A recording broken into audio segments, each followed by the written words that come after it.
നാട്ടിൻപുറങ്ങളിലെ സ്വർണ്ണപ്പണിക്കാരൊക്കെ എവിടെ പോയി? വമ്പന്മാരുടെ മത്സരമാണ് സ്വർണ്ണ വിപണിയിൽ. ആഡംബര ആഭരണ വിപണിയിലേക്ക് ഇറങ്ങുകയാണ് റിലയൻസ്. മുകേഷ് അംബാനിയുടെ മകൾ ഇഷ അംബാനിയെ മുന്നിൽ നിർത്തിയാണ് ഇത്. ടാറ്റയുടെ ടൈറ്റനും ബിർളയുടെ ഇന്ദ്രയും ഇപ്പോൾ തന്നെ കളത്തിലുണ്ട്. അവരെല്ലാം പൊന്നൊരുക്കുന്നിടത്ത് സ്വർണ്ണപ്പണിക്കാർക്ക് എന്ത് കാര്യം? രാജ്യത്തെ ഒന്നാം നമ്പർ മുതലാളിയെക്കുറിച്ചുള്ള ഇന്നത്തെ വാർത്ത വരുന്നത് UAE-യിൽ നിന്നാണ്.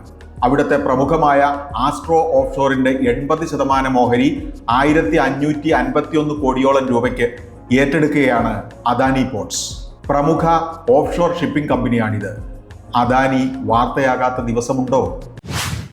വിസ്താര ടിക്കറ്റ് ബുക്ക് ചെയ്യാൻ വിസ്തരിച്ചിരുന്ന് പണിപ്പെടേണ്ട. നവംബർ 11 കഴിഞ്ഞാൽ വിസ്താര ആകാശത്ത് തന്നെ ഇല്ല.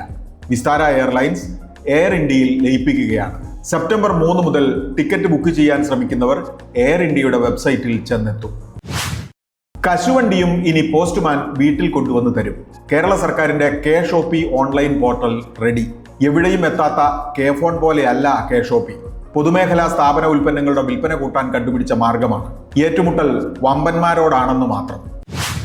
ഓഹരി വിപണി പച്ചകത്തി കിടക്കാൻ തുടങ്ങിയിട്ട് 12 ദിവസമായി. ഇന്ന് സെൻസെക്സും നിഫ്റ്റിയും ഓടിക്കയറിയത് പുതിയ റെക്കോർഡിന്റെ പച്ചക്കുന്നിലേക്ക്. ആഗോള അനുകൂല സാഹചര്യങ്ങളാണ് കാരണം. സ്വർണ്ണ വിപണിയിൽ ഗ്രാമിനൊരു 10 രൂപ കുറഞ്ഞു, 6705 രൂപ. ചിങ്ങമഴയത്ത് വാങ്ങാൻ പോകുന്നവർ കുട മാത്രമല്ല പണിക്കൂലിയും നികുതിയും കൂടി കയ്യിൽ കരുതണം.